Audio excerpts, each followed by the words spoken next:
Bapak Ibu sekalian yang dirahmati oleh Allah, di awal majelis ini perkenankan saya memohon izin untuk ta'aruf. Kenapa dalam spanduk itu saya disebut Ustadz Viral yang membahas tentang keminangan orang Minang. Kenapa sih keminangan orang Minang itu? Saya ini memang kelahiran kota Medan, lahir besar di Medan, dan alhamdulillah kedua orang tua saya berasal daripada kota Pariaman. Ibu sukunya Tanjung, ayah sukunya Mandailiang.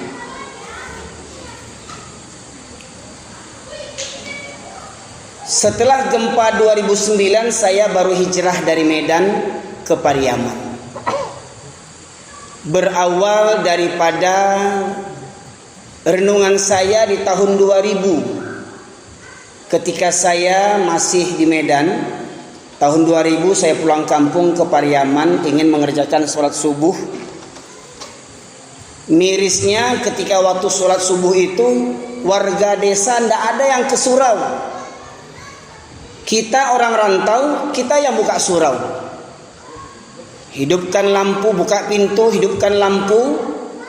Lihat tikar berserakan, lantai tebal dengan abu, di atap banyak sarang laba-laba, di ujung surau di dalam itu berserak kertas BT. Ketika itu tasirok jantung ambo. Saya bergumam dalam hati, ya Allah ya Rabbi. Sejak tahun 95 selagi lajang saya berdakwah ke negeri orang. Di Cilacap sudah pernah, di Medan, di Mandailing Natal, di Aceh, sampai ke Malaysia. Orang bilang orang Minang itu agamanya kuat. Orang bilang kalau orang Minang pasti Islam. Tapi jangan lupa, itu dulu orang Minang pasti Islam itu dulu. Tahu enggak Bapak Ibu sekalian, orang Minang sekarang sudah banyak yang jadi pendeta. Pernah dengar? Siapa namanya Pak? Yanwardi Koto, orang Lubuk Basuang, pendeta, punya gereja di Jakarta, gereja di Mangga Dua, gereja orang Minangkabau. Jadi dulu pemuda lalu di surau dulu. Dulu falsafah kita orang Minang, adat bersendikan sarak, sarak bersendikan kitabullah, sarak mengata, adat memakai. Itu dulu. Apa iya? Sekarang tidak. Makanya saya katakan, kalau laki-laki Minangkabau orang Baradai, panuah surau kokok yo Baradai orang Minangkabau. Ota yang banyak kini. Silahkan nenek mama doko sidang ambo silahkan. Orang Minang ini banyak gadang otak.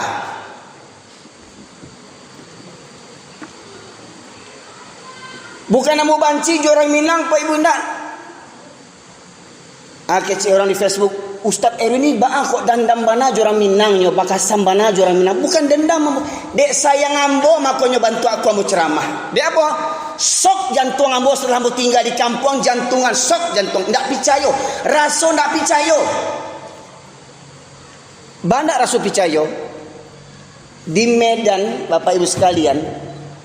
Dekat saya tinggal Masjid Gang Kuba namanya, Masjid Kuba di jalan utama yang bertembusan dengan jalan Halat Kota Maksum. Kalau Bapak Ibu pernah ke Kota Medan dekat Masjid Raya, wirid subuh dilaksanakan seminggu 3 kali. Wirid subuh berapa yang hadir? Tidak banyak, cuman 300 orang. Wirid subuh. Coba tanya di tanah datar, kalau ada wirid subuh, berapa yang datang? Jujur saja. Mana alim ulama nagari tanah datar? Mana alim ulama Minangkabau? Mana masjid orang Minangkabau yang rami waktu subuh? Nyaris cuman cerita dulu.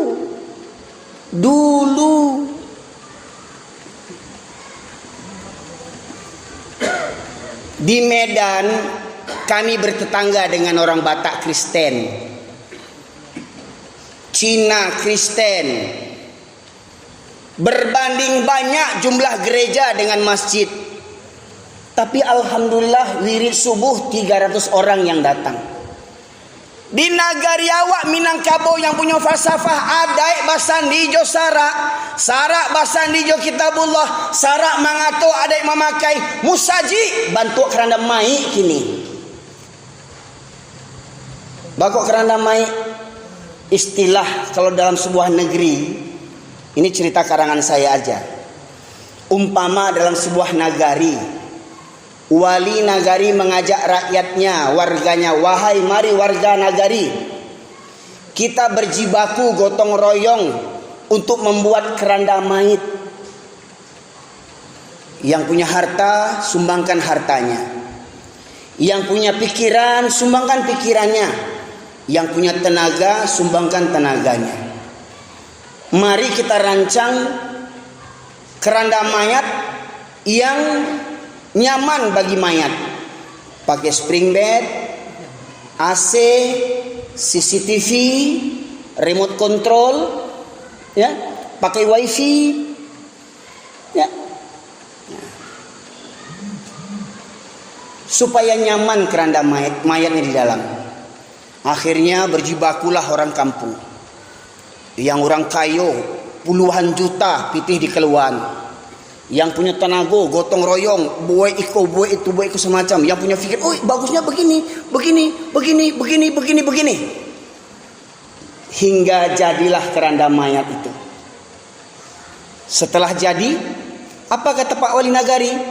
Alhamdulillah berkat kerjasama kita semua, keranda mayat selesai. Sekarang siapa yang mau mengisi terlebih dahulu? Siapa yang mau mengisi keranda mayat itu terlebih dahulu? Ada yang mau daftar? Ada yang mau daftar? Yang sumbangannya lebih besar mungkin mau masuk dulu. Yang tenaganya, ya, paluahnya sagadang jaguang ingin masuk dulu. Yang punya rancangan begini kan masuk dulu. Sadonyo tundo batundo. Angkulah dulu. Baitulah nasi Surawawa. Kok kamambangun dak tangguang orang Minang kok kayo-kayo. Kok kamambangun dak tangguang. Semuanya berjibaku. Tapi setelah selesai, siapa yang ngisi? Siapa yang mengisi surau? Alhamdulillah, mudah-mudahan ini bentuk kesadaran dari KNPI Tanah Datar yang semoga bisa diikuti oleh KNPI seluruh nagari Minangkabau. Biasanya mohon maaf yang namanya HUT Pemuda itu tak terlepas daripada hiburan. Begitu juga termasuk nanti HUT RI. HUT ke tahun berapa nih Pak RI Pak? 78 79 78. Sudah mulai jalan-jalan di stop untuk minta sumbangan. Apa kegiatan yang dibuat? Panjat pinang. Apalagi orgen tunggal. Emang gak ada acara lain selain itu? Pertanyaannya, ketika dibuat orgen tunggal, dibuat lomba panjat pinang, berapa banyak pemuda Minangkabau yang sholat? Panitia tanggung jawab dosa semua peserta. Panitia menanggung dosanya. Termasuk yang memberikan sumbangan untuk panjat pinang dan orgen tunggal. Tanggung dosanya.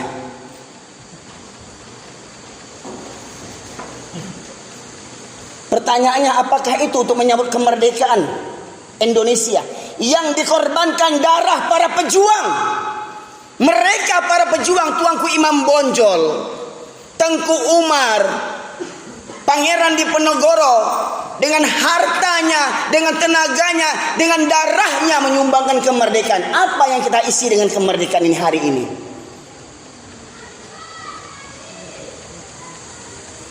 Dan semoga ini merupakan awal titik balik para pemuda, khususnya pemuda Minangkabau, babaliak ka surau.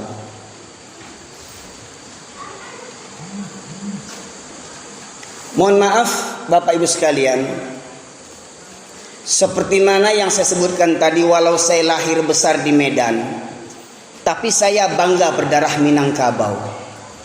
Karena cuman orang Minangkabau yang punya falsafah adat bersendikan sarak, sarak bersendikan kitabullah, sarak mengata, adat memakai.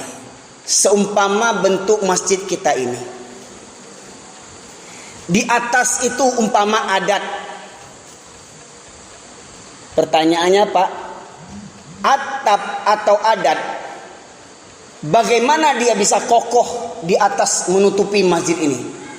Apa yang membuat dia kokoh? Tiang-tiang tonggak-tonggak ini.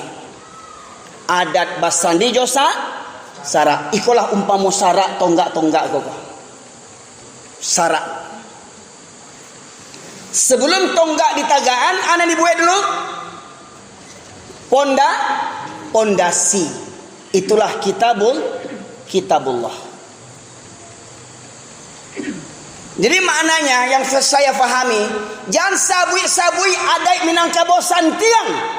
Jangan sabui-sabui adai Minangkabau paling santiang di dunia go. Kalau adai itu tidak sesuai jo syarat. Kalau adai tidak sesuai jo syarat. Kalau sesuai jo syarat, yo santiang adai itu. Tapi kalau tidak sesuai, jangan sabui adai Minangkabau. Malu kita, malu. Jangan sabui sarak. Sarak tu hukum Islam, halal haram, baik buruk. Kalau tidak bersumber daripada kitabullah. Apa kitabullah itu? Al-Quran. Kata Bapak Bupati tadi, pemuda Minang dulu pasti bisa baca Quran, pasti bisa menyolatkan orang tuanya ketika sholat jenazah. Pertanyaannya, bisa tidak diuji hari ini? Berapa banyak pemuda yang santiang baca Quran kini? Kok selama kok MTQ di Papua hanya untuk orang-orang tertentu? Coba mohon maaf. Seluruh anggota KNPI buat MTQ untuk peserta anggota KNPI. Berapa banyak anggota KNPI yang masih santiang baca Quran? Kau bukan gurauan, kau memang harus serius gitu. Kok menyanyi banyak nan santiang. Abah, oh ya abah, cengeng betul. Ya. Lagu santiang baca Quran, tabi paluah. Itu tampil lain indah di koda. Ya. Jadi maknanya kalau memahami falsafah tadi, falsafah itu bagus enggak Pak? Bagus enggak? Bagus. Bangga kita dan harus kita perjuangkan. Tetapi itu dulu. Contoh. Bapak Ibu sepakat enggak sholat hukumnya wajib? Sepakat tidak? Bu, sepakat enggak sholat hukumnya wajib? Orang sakit boleh enggak tinggal sholat? Hah? Dia enggak boleh berudu, enggak boleh kena air. Gimana mau toharoh? Tayamum. Dah tayamum, kiranya enggak taluk tagak. Baga solat. Duduk baru nak taluk jo. Baalai. Bagolek nak bisa lo mangkit tangan. Baalai. Jo isyarat matu, tetap harus solat. Yakin? Sepakat? Waktu barale Waktu barale jadi anak daro, jujur, bara banyak anak daro yang solat waktu barale. Dek pakaian adai tinggal solat. Itu lo adek di panggaan tuh. Dek pakaian adai tinggal solat. Mengaku orang baradai, tak tahu malu, tak tahu duntuang.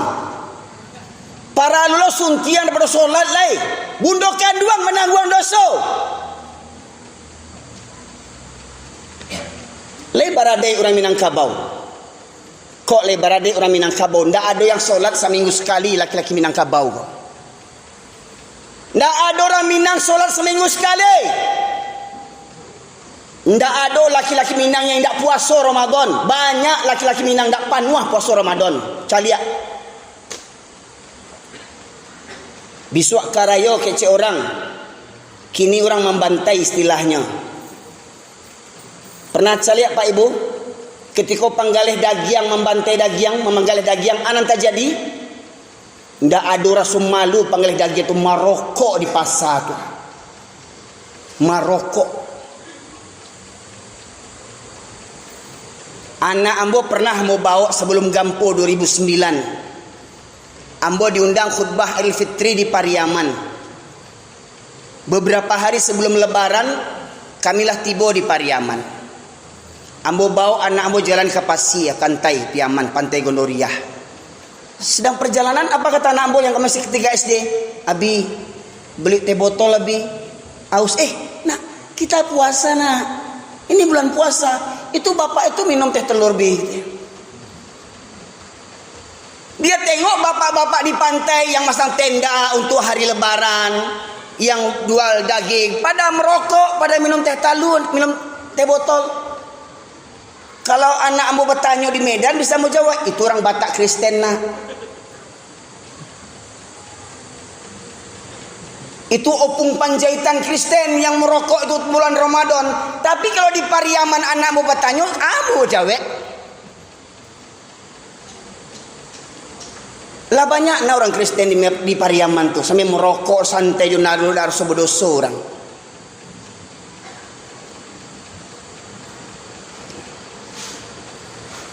Bapak Ibu sekalian rahmatullah. Coba buat survei. Buat sensus. Berapa banyak anak daru yang solat waktu baralek?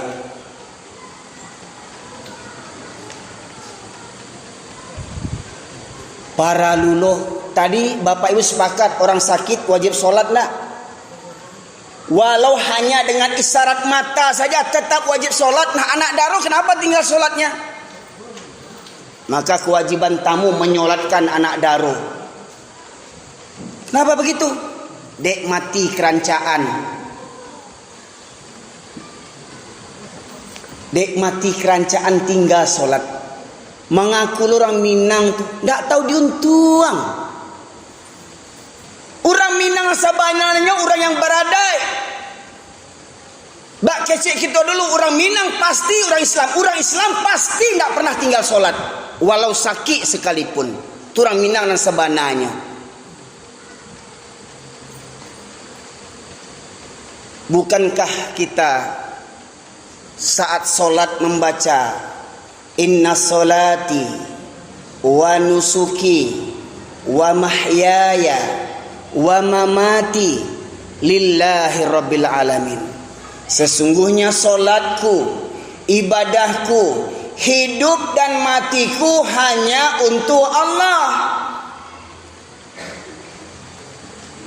Mati umpama kita tidur, sebelum kita tidur solat isya, bangun tidur solat subuh, hidup mati kita solat. Bagaimana mungkin ada orang Minang tak solat?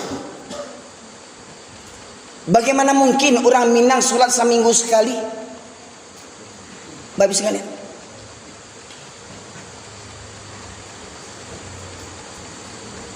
dan semestinya orang Minang orang yang paling fasih, yang paling faham tentang Al-Quran.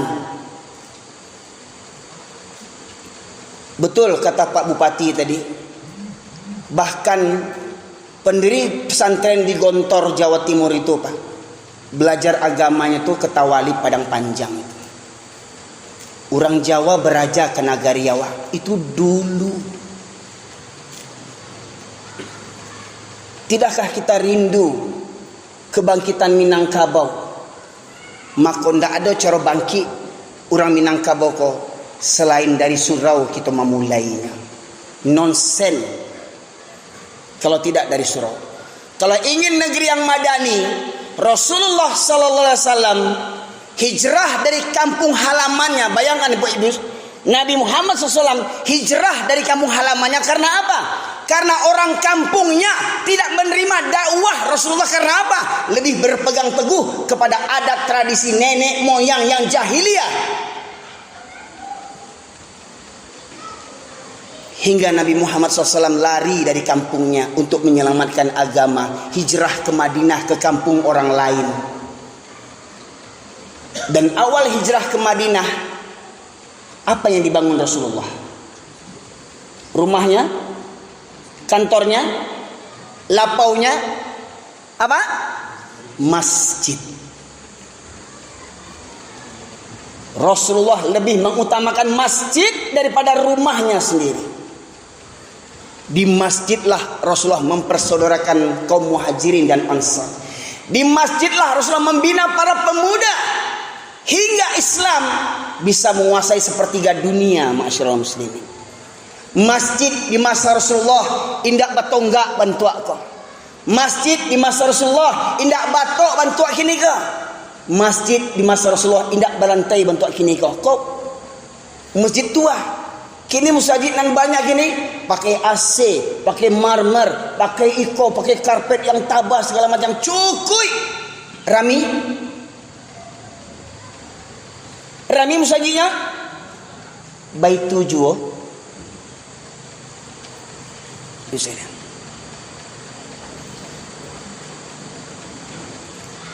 Saya sampaikan hadis Rasulullah dari Thauban. Rasulullah SAW bersabda, yushikul umamu an tada'a alaikum kama tada'al akalatu ila qas'atiha. Faqala qail, wa min qillati nahnu yawma idzin ya Rasulullah. Qala bal antum kathir walakinnakum kagutha'is sayl. Wa la yanza'anna Allah min suduri aduikumul mahabata minkum wa la yadhifanna Allah fi qulubikumul wahan. Faqala qail wa mal wahan ya Rasulullah? Hubbud dunya wa karahiyatul maut. Rawahu Ahmad wa Baihaqi. Rawahu Ahmad wa Abu Daud. Rasulullah bersabda yang artinya akan datang suatu masa nanti kita umat Islam akan diperebutkan, akan diperangi, akan dimusnahkan, akan difitnah oleh berbagai kalangan orang yang membenci Islam, termasuk orang yang munafik, berkedok Islam tapi mereka benci pada Islam. Mereka berebutan untuk menghancurkan umat Islam dari segala arah. Seperti orang lapar memperebutkan makanan. Contoh ini ada hidangan Bapak Ibu sekalian. 5 potong roti dihadapkan ke depan orang yang banyak, yang lapar. Kira-kira bagaimana bentuk roti ini? Mereka akan berebutan sampai hancur berserakan roti-roti ini. Begitulah nanti nasib umat Islam, kata Rasulullah 1400 tahun yang lalu. Lantas sahabat ada yang bertanya, apakah ketika itu kita minoritas ya Rasulullah? Apakah kita umat Islam jumlahnya minoritas sampai mereka tertindas? Apakah Rasulullah? Oh, bahkan kalian mayoritas. Kalian mayoritas umat yang terbanyak. Tapi banyaknya kalian seperti buih di atas air yang tak punya kekuatan. Nampaknya banyak, tak punya mental pejuang. Banyak tapi hina. Banyak diatur oleh orang minoritas. Bahkan ketika itu kalian mayoritas, kata Rasulullah.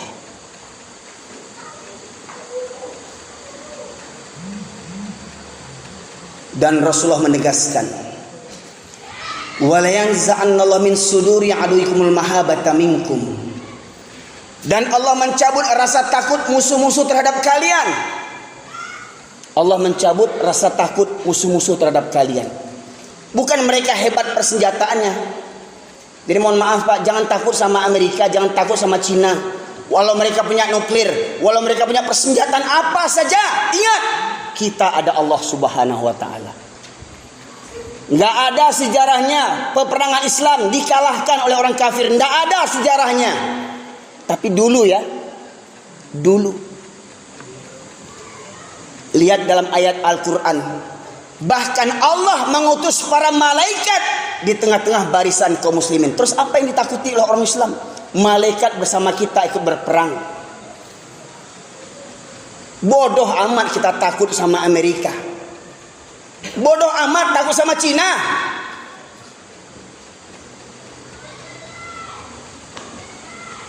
Para jamaah sekalian rahmati Allah.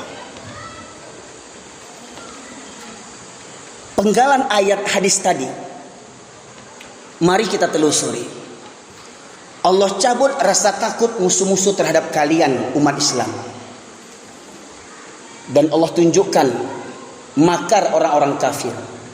Goldamir namanya, seorang tokoh Yahudi mengatakan, kita tidak perlu takut kepada umat Islam selagi masjidnya umat Islam di waktu subuh tidak seramai seperti waktu sholat Jumat. Jadi itu Pak. Mohon maaf Pak tentara, Pak polisi. Walau banyak tentara di Indonesia ini, banyak polisi. Orang kafir nggak takut. Orang kafir nggak takut. Walau tentaranya Islam, polisinya Islam yang banyak, nggak takut mereka. Selagi masjid-masjid kita di waktu subuh tak seramai seperti waktu sholat Jumat. Ini PR Pak polisi, ini PR Pak TNI, ini PR kita semuanya. Apa upaya kita membaliakan pemuda? Apa upaya membaliakan kaum muslimin? Babaliak ke surau. Alhamdulillah kerjasama kita sebenarnya Pak. Dalam satu barisan TNI, Polri, masyarakat yang muslim. Ingat, yang membuat kita mulia bukan NKRI. Yang membuat kita mulia bukan Minangkabau. Yang membuat kita mulia Islam. La ilaha illallah. Al-Islamu ya'lu wa la yu'la alaih. Islam itu tinggi dan tidak ada lebih tinggi daripada Islam. Pertanyaannya, banggakah kita hari ini menjadi Islam? Kamu apa itu janggutan sok ke Arab-Araban? Apa itu jubah sok Arab-Araban? Apa itu jilbab macam ninja? Malu. Kita dibuat malu. Kamu pemuda ke masjid nanti cepat tua. Makanya banyak pemuda malu ke masjid, nunggu gaek, nunggu pensiun baru kamu saji, nggak tahu diuntuang. Lata campak di dinas baru kamu saji. Baba lihat juga ke surau waangnya gaek. Mohon maaf Pak, muda dulu kama. Nih pemuda-pemuda nih, kalian sarjana S1, S2, S3, orang kafir nggak takut. Yang koruptor di negeri ini sarjana atau pengangguran? Yang koruptor di negeri ini sarjana atau taman SD?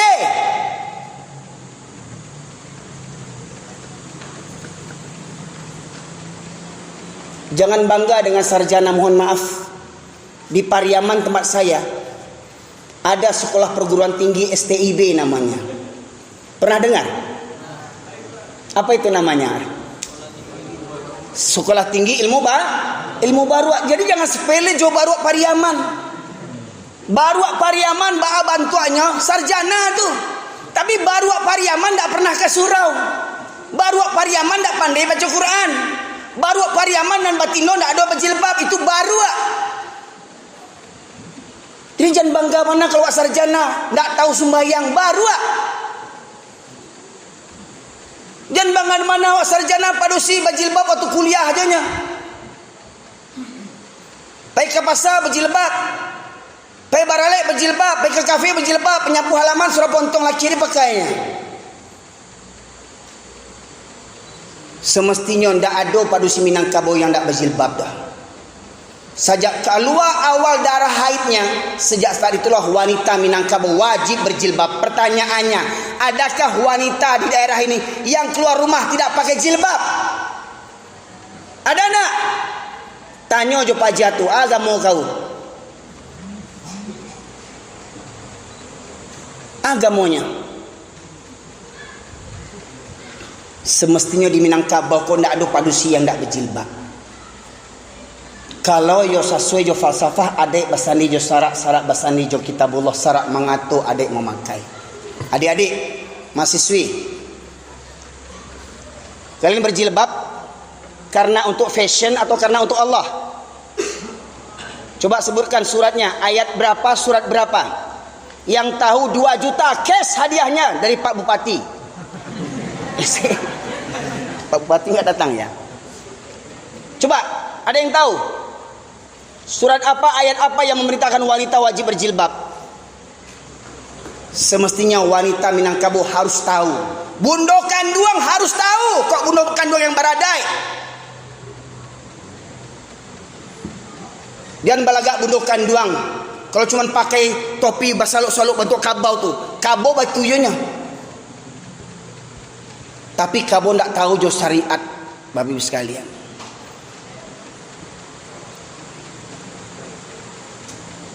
Ada yang tahu adik-adik? Mahasiswi? Mahasiswi bukan yang depan itu? Bukan? Warga sini? Nah coba surat apa, ayat berapa? An-Nur 31. Kurang tepat. Itu tentang kewajiban berkerudung dan siapa laki-laki yang boleh melihat aurat wanita. Kalimat jilbab itu, ya ayyuhalladzina amanu, ya, qul li azwajikum wa banatikum wa lisa'il mu'minin ayudina zinatahunna. Hendaklah wahai Nabi, katakan kepada istri-istrimu, anak perempuanmu dan istri-istri mukmin, hendaklah mereka mengulurkan jilbabnya ke seluruh tubuh mereka. Surah apa? Ayat? Nengok bocoran? Jujur? Enggak nengok bocoran? Jujur? Betul? Ya nih DP-nya bolu cek. Beko ke rumah Pak Bupati, minta 2 juta. Ya, kok diagi ya? Ya. Jadi semestinya orang Minang ini lebih tahu agama, lebih tahu syariat, lebih tahu Islam dibandingkan suku-suku yang lainnya. Semestinya begitu. Kalau mengikut falsafah tadi.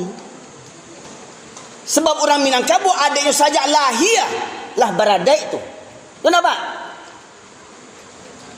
Alun balih lah baradai itu. Ada orang Minang kalau lahir anaknya di hari ke-7 dipangan, dikikahkan, dicukur rambutnya, dibotak, ditimbang setimbang timbangan pera atau ameh, ditabalkan namanya di hari yang ke-7, ditahnik dengan kurma oleh ayahnya. Itu adai orang Minangkabau semestinya. Bukan lahir anak beko di bawah tempat tidur. Agiah banang, agiah guntiang, agiah ladiang, agiah pangku. Agiah bawang putih, bawang merah, tomat, lado. Kadi panganan anak tu, kadi serabui. Supaya tak kena palasi. Itu ndak ada orang Minang tu. Itu ada jahiliyah. Ada orang Minang lahir anak kok dia azan kok dikomat gai. Walau ulama mungkin berbeda pendapat. Kemudian orang tuanya mendoakan anaknya, u'idzuka untuk laki-laki, u'idzuki untuk perempuan.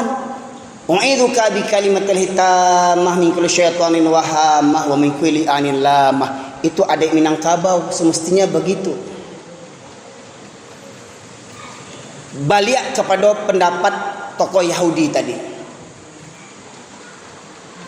Jadi mohon maaf, saya nggak tahu nama Pak TNI, Pak Polri, ya, yang mewakili.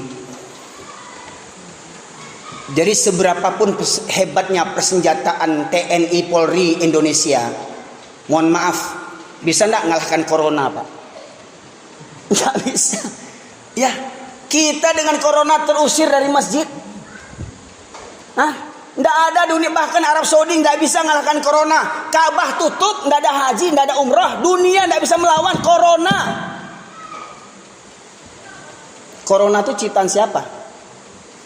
Allah. Maka Allah yang bisa memusnahkannya. Maka jangan jauh dari Allah, dekat kepada Allah. Itu kuncinya. Dan apa tempat yang paling layak untuk kita dekat kepada Allah? Masjid. Jadi Pak pemuda, tolong pahami ini.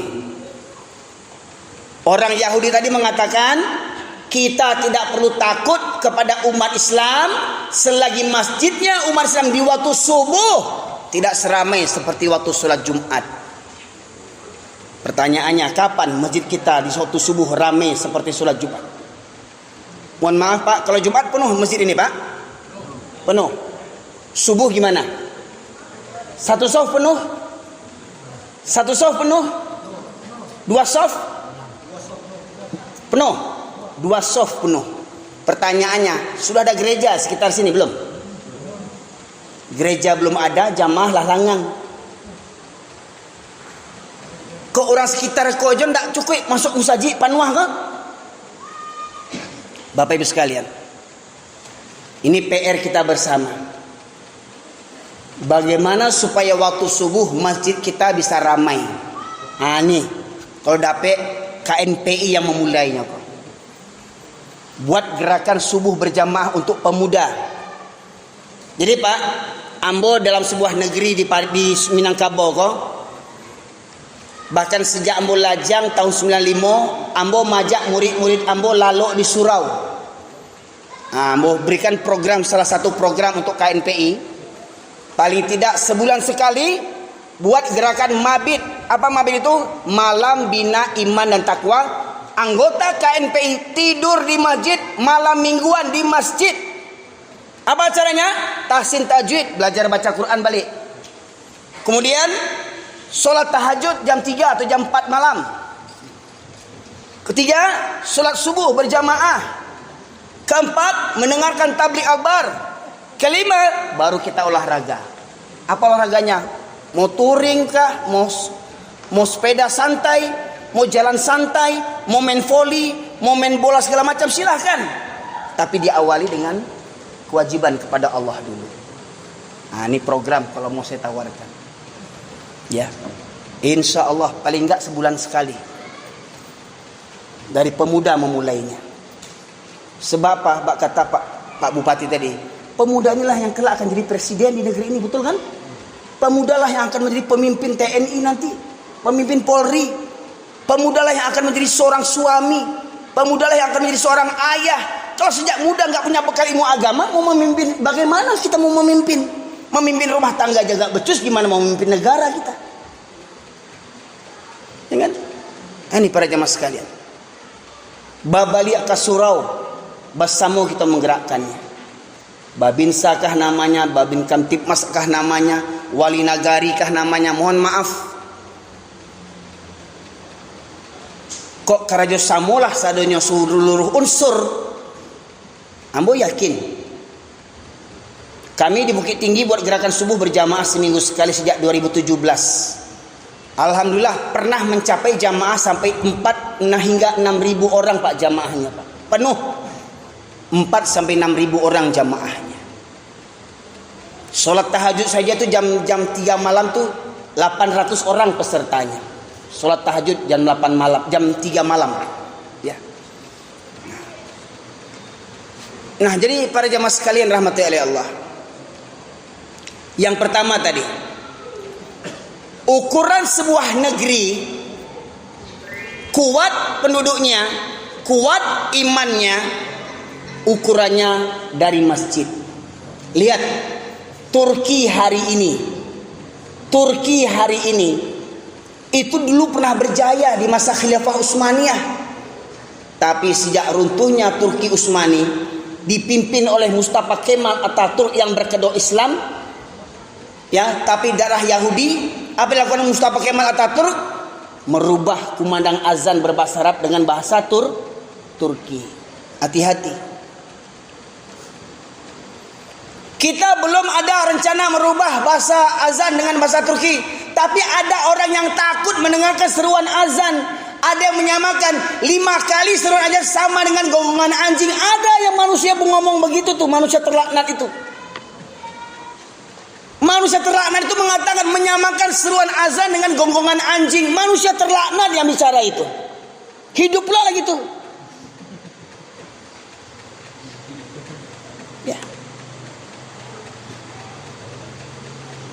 Para jamaah sekalian rahmati oleh Allah. Maka kenapa khutbah saya, ceramah saya berapi-api? Karena sadarilah kita ini dalam kondisi perang. Perang apa? Memang kita nggak diperangi dengan senjata. Tetapi mereka memerangi kita dengan apa? Dengan cara berpikir kita. Sampai ada organisasi Islam terbesar buat pertemuan hanya untuk membahas apa? Jangan katakan kafir kepada orang di luar Islam. Loh, kalau nggak boleh katakan kafir, terus surat Al-Kafir mau diapain? Qul ya ayyuhal kafirun. Itu Allah yang berfirman. Nggak kurang ajar tuh organisasi itu tuh. Allah menegaskan orang yang tidak beriman kepada Allah dan tidak beriman kepada Rasul, atau beriman kepada Allah tetapi tidak mengakui Muhammad sebagai Rasul, kafir dia. Mau tersinggung mau enggak, emang gua pikirin. Itu firman Allah. Aneh. Akhirnya Islam mau dirubah-rubah bertahap demi bertahap. Kita nggak sadar. Coba renungilah Pak, apa betul di Indonesia ini teroris cuma orang Islam? Apa betul orang Islam itu teroris? Apa betul orang yang berjenggot itu teroris? Kenapa kok kita dituduh teroris? Kita mayoritas kita dituduh teroris. Seakan-akan ustaz-ustaz jahat, radikal, ditangkap, dipenjara. Coba jujur kita. Betulkah umat Islam biang kerok di negeri ini? Bahkan pendeta mengakui, Pak, lihat yang viral itu, pendeta mengakui apa? Syukur di negeri ini yang mayoritas beragama Islam. Kalau enggak, LGBT sudah disahkan di negeri ini. Bayangkan, negeri ini ditekan oleh PBB, Amerika dan negara-negara yang lainnya untuk mengesahkan undang-undang LGBT. Laki-laki boleh kawin dengan laki-laki, perempuan kawin dengan perempuan. Mau dilegalkan undang-undangnya. Kalau terjadi itu, innalillahi wa inna ilaihi raji'un. Walau banyak tokoh-tokoh Islam munafik di negeri ini yang mendukung LGBT, coba bayangkan. Demi alasan hak azazi manusia. Coba bayangkan. Mohon maaf Pak, anjing jantan ada kawin dengan jantan enggak? Babi betina ada kawin dengan betina enggak? Anjing saja enggak buat. Coba bayangkan. Kok manusia mau buat, lebih hina pada anjing lagi. Nah, para jamaah sekalian rahmati oleh Allah. Jadi enggak ada ceritanya orang Islam yang sholat di lotakana. Kemudian Sarak mengato, bak kecek falsafah orang Minang dulu. Di rumah gadang ada 9 kamar. Ya Pak? Serata-rata kamar itu untuk anak padusi. Tidak ada anak laki-laki. Di mana tapi anak laki-laki? Di surau. Makanya ada film Silek dan Surau. Ya. Dah ancak nonton film itu. Ya. Film Buya Hamka sudah ada. Rame-rame nonton film Buya Hamka. Gimana perjuangan Buya Hamka? Para jamaah sekalian. Pertanyaannya, kok iyo laki-laki Minangkabau orang yang baradai Sarak mengatur adik memakai ambo, mohon maaf kepada panitia mau bapasan kok dapat ado meja cek lai untuk membacakan Quran terjemahan. Ada Quran terjemahan kini? Ada enggak di musaji awak Quran terjemahan? Bisa mau minta 2 botol lah itu untuk apa? Untuk ilustrasi. Kondak botol ini aqua gelas pun boleh 2 lagi. Saya minta tolong ya dibacakan ya. Buka surat An-Nisa ayat 102. An-Nisa. Ya. Ada cek le Pak.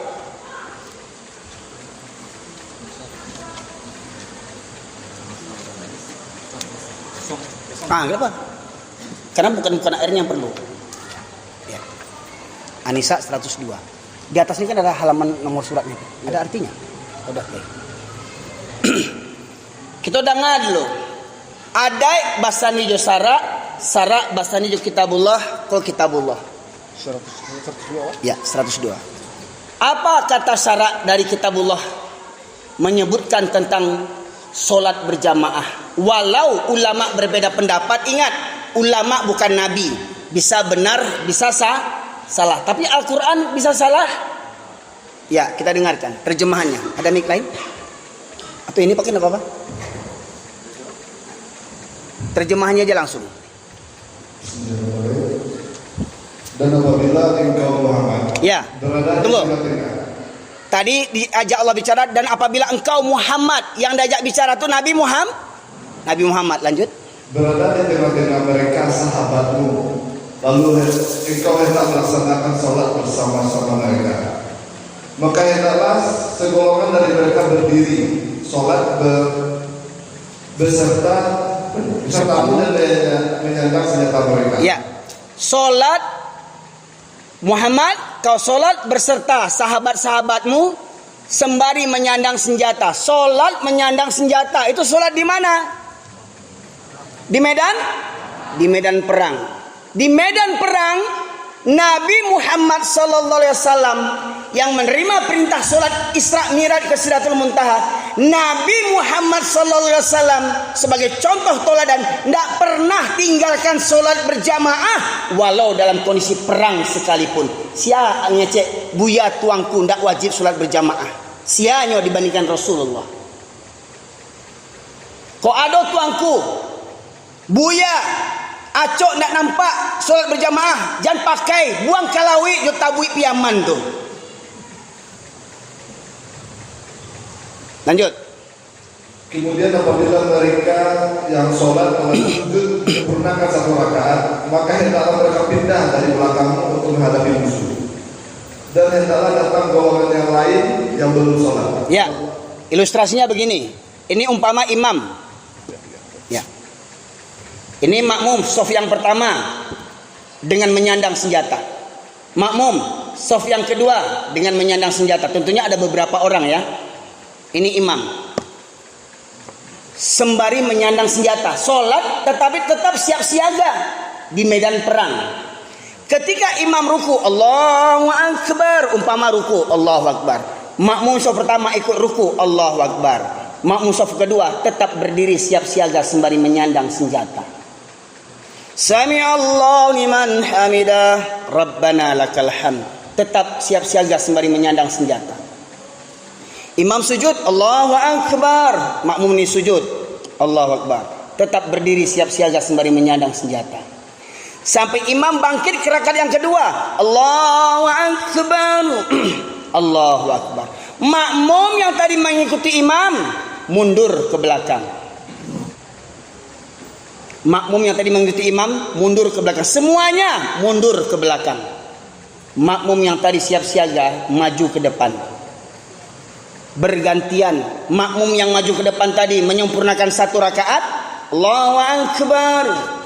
Ini yang mundur siap siaga sembari menyandang senjata. Imam berdiri menunggu sembari siap siaga menunggu mereka ini menyempurnakan satu rakaat. Imam berdiri menunggu sampai bangkit makmum ini ke rakaat yang kedua, Allahu Akbar, baru dimulai rakaat yang kedua. Pak, di medan perang Nabi Muhammad sallallahu alaihi wasallam yang kita sanjung-sanjung, yang kita idolakan, di medan perang apa taruhannya solat? Nyawa taruhannya. Di medan perang bawa karpet. Di medan perang ada atapnya. Di medan perang pakai kipas angin, pakai AC. Di medan perang data tanahnya boleh jadi di bebatuan, di rerumputan, di pasir, di bukit, di gunung, pinggir sungai, pinggir laut. Nabi Muhammad sallallahu alaihi wasallam dan para sahabat yang dijamin masuk surga tetap mengerjakan solat berjamaah. Buya hari ini, tuangku hari ini, alim ulama hari ini masih bermalas-malasan berjamaah. Siapa mereka dibandingkan Rasulullah? Dan kita laki-laki Minangkabau siawa di medan perang Nabi tetap mengerjakan sholat berjamaah. Laki-laki Minangkabau, nenek mama, alim ulama, cadia pandai, datua lei tibo sholat berjamaah ke masjid 5 waktu. Jangan gadang otak je leh. Dan gadang otak balagak mengaku orang Minang panggil cuah. Ini yang saya kritisi. Satu baru tentang solat. Jadi semestinya tidak ada orang Minang yang solat kapan maunya.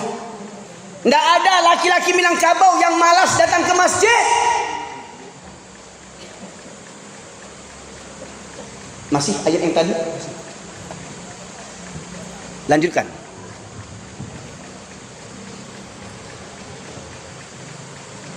Dan hendaklah mereka bersiap-siaga dan menyandang senjata mereka. Orang-orang kafir ingin agar kamu lengah terhadap senjatamu dan harta bendamu. Lalu mereka menyerbu kamu sekaligus. Dan tidak mengapa kamu meletakkan senjata-senjatamu jika kamu mendapatkan sesuatu kesusahan karena hujan atau karena kamu sakit. Ya, jadi ada rukhsah keringanan bagi laki-laki untuk tidak mendatangi sholat berjamaah. Dalam ayat ini ada 2 walaupun banyak rukhsah yang lainnya. Di antaranya karena hujan atau karena sakit. Kalau memang kena hujan lebat, badai, boleh nak ke masjid. Hari ini apa mau alasan kita nggak hujan? Oh hujan, payung ada, mantel lain, Auto Pajero lain, Auto Avanza lain, Auto Innova lain, pai ke Padang talok, pai ke Kantua talok, walau hujan, pai ke Musaji, baan tak talok. Alasan awak lain.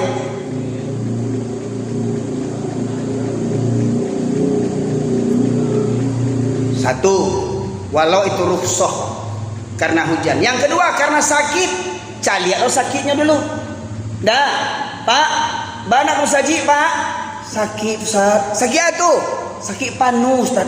Sakit panu nak mesti hitungan tu doh. Panu penjelasan. Ada lo yang lain. Pak, nak musaji Pak. Sakit. Lain lo jawab sakit. Pak apa kok bantuan lo jawab? Sakit hati macam pengurusan kini. Adalah pengurus lama sakit hati jadi pengurus baru. Itu orang sakit otak namanya itu. Banyak pengurus lama bantu itu tuh. Merasa bajaso, ndak adu ambo musaji ko ndak kani duit musaji ko doh. Ambo yang memperjuangkan musaji ko doh. Diganti pengurus mau PUP mengamuaknya. Baganyinya ndak namu akan surau lah ya. Tuh sakit otak. Menunjukkan bukan karena Allahnya ke surau. Allah tunjukkan bukan karena Allah. Jadi kalau sakit hati tidak ada urusannya tuh. Tetap awak ke musaji. Rumah kau rumah Allah. Musaji kau bukan milik pengurus. Musaji kau bukan milik yang punya tanah wakaf. Musaji kau milik Allah. Tuh tentang solat berjamaah. Di medan perang Nabi tetap mengerjakan sholat berjamaah. Kemudian surat Al-Baqarah 43. Wa aqimus shalah wa atuz zakah warka'u ma'ar raki'in.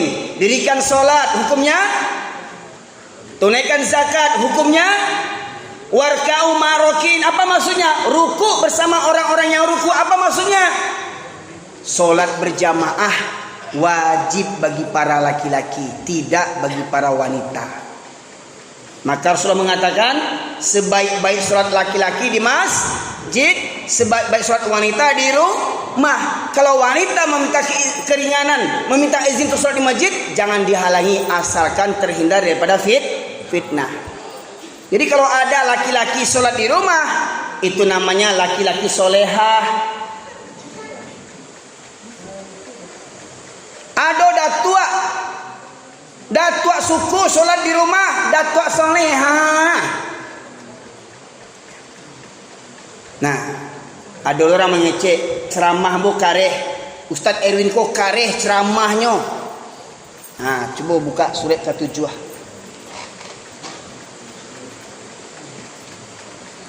Sabananya yang kareh itu sia yang kareh sabananya. Surat ke-7 Al-A'raf 179.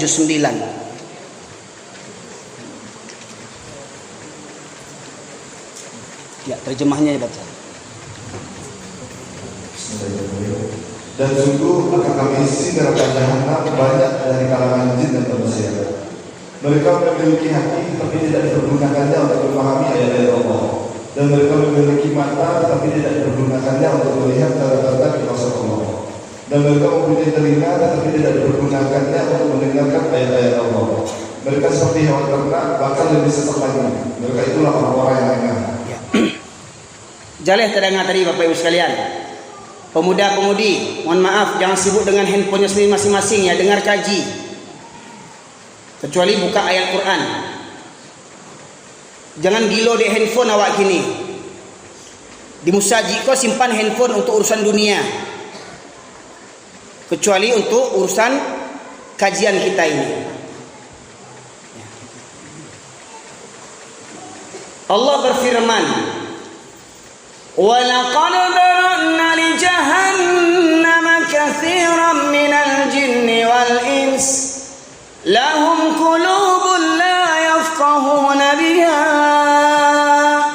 وَلَهُمْ أَعْيُنٌ لَا يُبْصِرُونَ بِهَا وَلَهُمْ آذَانٌ لَا يَسْمَعُونَ بِهَا أُولَئِكَ كَالْأَنْعَامِ بَلْ هُمْ أَضَلُّ Ulaika humul ghafilun. Mari renungkan artinya. Mungkin banyak orang sudah membaca ayat ini, tapi paham tak artinya? Dan sungguh akan kami penuhkan neraka jahanam, kata Allah, banyak dari kalangan jin dan manusia. Siapa jin dan manusia yang memenuhi neraka jahanam? Lahum qulubun la yafqahuna biha. Mereka yang punya hati tetapi tidak digunakan untuk merenungkan, memahami ayat-ayat Allah. Mereka punya hati, tidak ada rasa takut meninggalkan solat. Mereka punya hati, tidak ada rasa takut meninggalkan solat berjamaah. Mereka punya hati, tidak ada takut membuka auratnya. Mereka punya hati, tidak ada takut berjudi. Mereka punya hati, tidak ada takut berzina. Tidak ada takwi ke Allah. Walam ayunul la yubsiruna biha. Mereka punya mata, tidak digunakan untuk melihat tanda-tanda kebesaran Allah. Ini mohon maaf, adik-adik mahasiswa, ada yang dari Padang. Ini mahasiswa dari mana?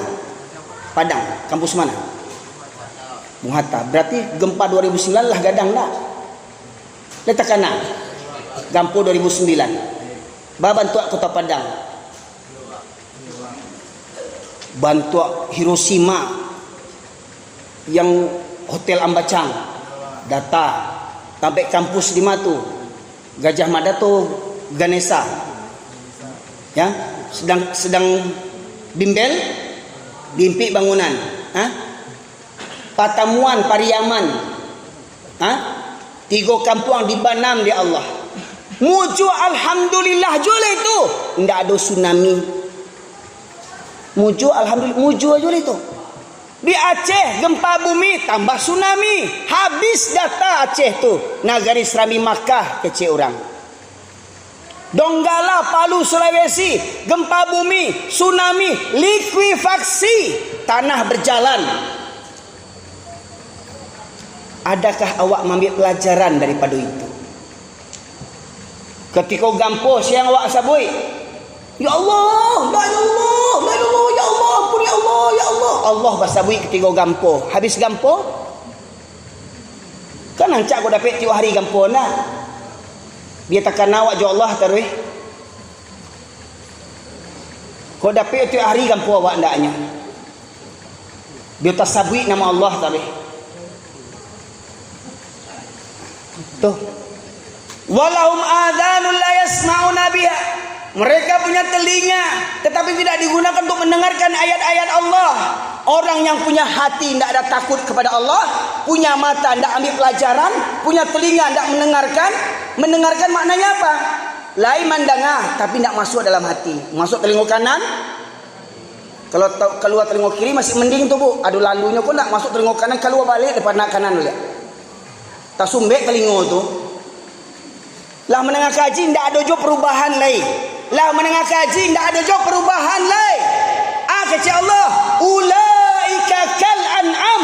Mereka seperti binatang ternak, bahkan lebih sesat dan hina daripada binatang lagi. Mohon maaf, kalau ada orang Minang masih solat bolong-bolong jolai, menurut ayat kau sama jo apa kau? Hah? Binatang, buruk atau binatang lain. Kau ada orang Minang solat bila takana, binatang. Kau ada anak daru Jomara Pulai waktu baralik ndak sembayang, mana pulai binatang, anak daru binatang. Kece orang kasar ke jambo? Yo kasar pak. Hah? Firman surah apa tadi tu? Ayat mana? Cuci lihat. Kau yang Quran kau? Asli Quran kau? Hah? Asli Quran kau? Yang menyebut binatang tadi siapa? Allah tu ambo. Allah yang menyebut jangan berang kambo. Kok berang kamu ambil Quran kau, bakal Quran kau. Ya. Di samuan jo binatang ternak jo dan amuah wak. Binatang ternak tu kabau di ternak orang dak. Jawi ternak orang dak. Lain amuah wak samuan gitu. Jadi kalau ada minantu pejabatnya sumbayang diletakkan pejabat binatang. Minantu awak S1, S2, S-teler, solat bila takana, S-teler binatang. Akan dipanggaan, ganteng, handsome, pretty woman. Oh my God. Banyak mantan-mantan korbannya. Mantan kamu berapa? Mantan. Ya Allah. Dek, pacaran tu haram.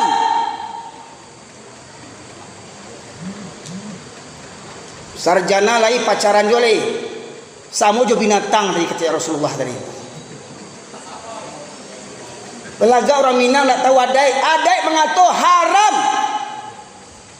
Kata Rasulullah, berdua-duaan laki-laki dengan perempuan yang bukan mahram. Yang ketiga adalah setan. Oh pacaran kau, astagfirullah dek, astagfirullah jantung bung berdebar-debar dek, astagfirullah dek. Minta izinnya dek, astagfirullah, oh mulusnya, astagfirullah, astagfirullah. Mulus sekali ya dek.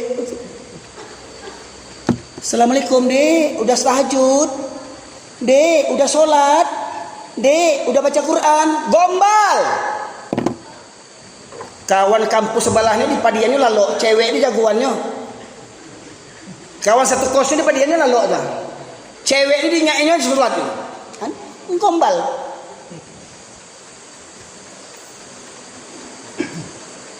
Kalau ada yang menikah dari pacaran, memang jodohnya kata Rasulullah, laki-laki pezina untuk perempuan pezina, cocok tu. Lalu nikah prawedding tu artinya prawedding. Hah? Sudah nikah tu belum?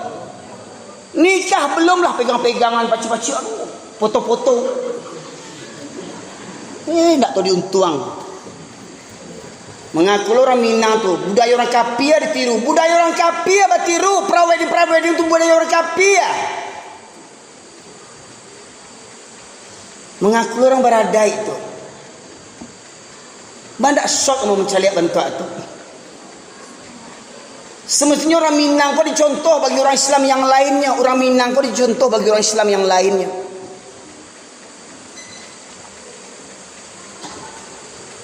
Mohon maaf, induk haji, bapak Pak Haji, anak beralik bantu orang Kapia. Sumbayang ndak guna haji itu doh, kena rako tempeknya tu. Rela nyo anak nyo beralik ndak solat. Baalai. Tu baik, baalai.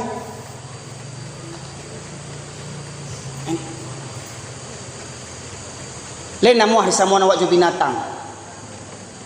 Binatang ternak, kabau, lain namuah nak. Kini dengar dia surat yang sama ayat 176.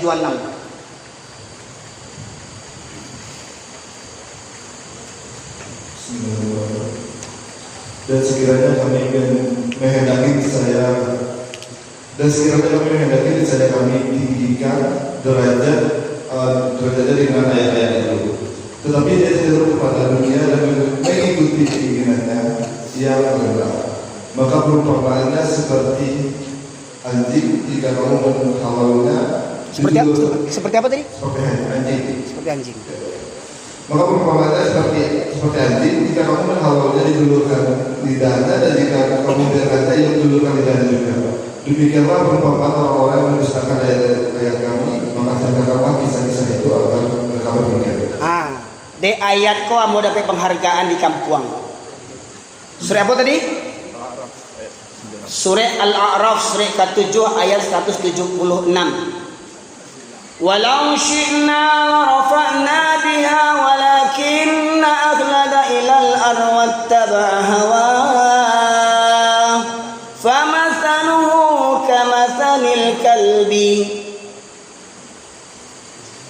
Kalaulah kami menghendaki, kata Allah, kalau kami mau, kami tinggikan derajat manusia ini dengan ayat-ayat Al-Quran. Tetapi mereka cenderung kepada dunia dan mengikuti hawa nafsunya yang rendah.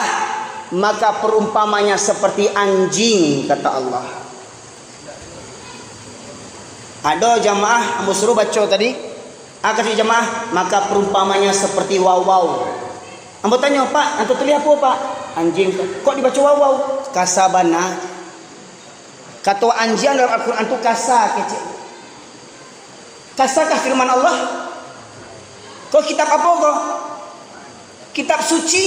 Tidak ada kitab yang lebih suci daripada firman Allah. Tidak ada perkataan yang lebih suci daripada perkataan Allah. Allah sebut anjing kepada orang yang waktunya habis untuk dunia dan memiliki hawa nafsunya rendah. Famathaluhu kamathalil kalbi, kata Allah. Perumpamaan mereka seperti anjing.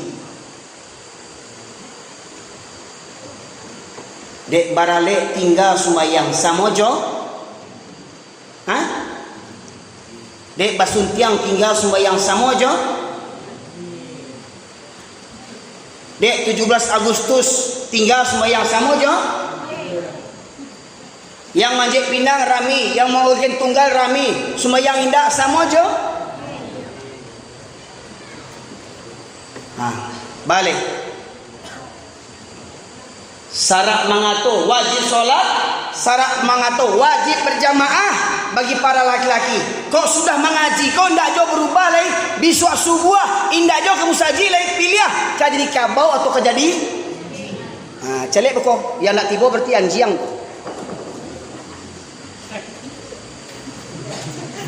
Yang nak kamu saji beko subuh anjiang tu. Bukan ndak tahu, dah tu tahu. Tinggal pilih kah jadi anjing atau kah jadi kabau. Kau bukan ambo yang ngecek, Pak. Mohon maaf, jangan kecek ambo kasar. Okey, ambo rubah frustrasinya. Maka perumpamannya seperti anjing. Ya. Jadi kalau nanti ada yang sholat subuh, ada yang enggak sholat, itu sama dengan anjing. Ya. Kalau ada datua-datua, nenek mama, alim ulama, cerdik pandai, ndak kamu saji, itu nenek mama anjian. Kok datua-datua, nak kamu saji, datua anjian. Ya. Kok ada bundo kanduang berjilbab waktu barale menyapu halaman ndak berjilbab, anak gading ndak berjilbab waktu kamu saji ke kampus musaji kamu berjilbab, lapis dari itu ndak berjilbab. Ini bundo kandung anjian.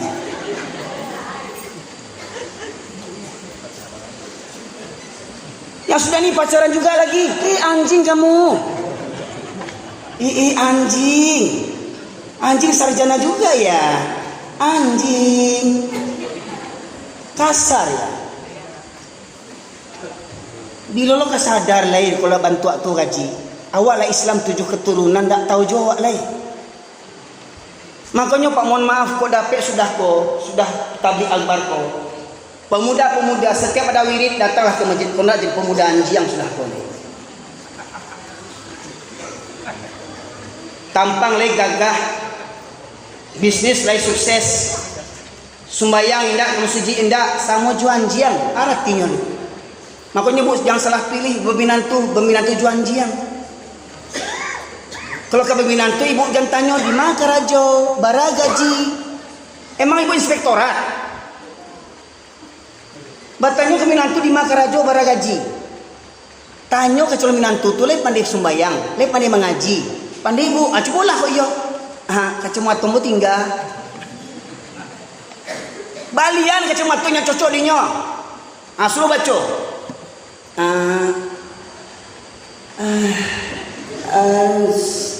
Tabi palu ah. Itu kadimat di menantu tu. Solat malaki dape, apel ke rumah pacar basubok calon mintuo. Bu bisa pinjam sarung bu mau solat. Wih gayanya pinjam sarung mau solat. Lah dape bah biru muka anak tu puak mama saya lah. Prawedding nggak tanggung foto gadang di rumah tu, foto prawedding. Sabulan bacarai hilang foto tu. Agak di panggaan. Jadi ibu, kalau ingin cari minantu di musaji waktu subuh. Sia yang rajin datang ke musaji waktu subuh, ambil jadi minantu walau umurnya 60 tahun. Lu kok galak? Kok cemee nampaknya? Sebab dan banyak kasuro yang 60 kata yang banyak yang pemuda-pemuda mana? Hai pemuda, mana yang rutin ke masjid waktu subuh? Ambo yakin minantu ibu yang 60 tu tidak akan selingkuh lagi. Tak percaya cuba cek. Matilah apa kok di mana? Cari subuh besok. Ambo yakin minantu ibu yang 60 tu tidak akan selingkuh. Setia ke bininya, kamar-kamar di paciknya anak ibu tu. Batu dia capek benar kopi, aku jatuh juga.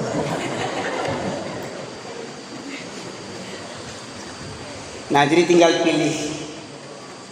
Benarkah kita orang mulia? Benarkah kita orang Minang ini lebih mulia daripada suku yang lain? Hingga banyak ibu-ibu kalau anaknya kekawin, jangan nikah ke orang Jawa, jangan nikah ke orang Batak, jangan nikah ke orang apa segala macam. Emang orang Minang kok benar yang paling hebat? Orang Minang kok benar paling santiang di dunia kok. Awak hebat bukan Minang awak. Awak hebat dek takwa awak. Nah sudah kaji kau. Mudah-mudahan kita hadir kini kau orang Minang sejati. Mudah-mudahan kita yang hadir kini kau laki-laki sejati. Laki-laki sejati itu bukan rokoknya Haji Samsu. Laki-laki sejati itu bukan minumannya Extra Jos. Laki-laki sejati itu bukan yang bisa mengangkat berpuluh-puluh kilo.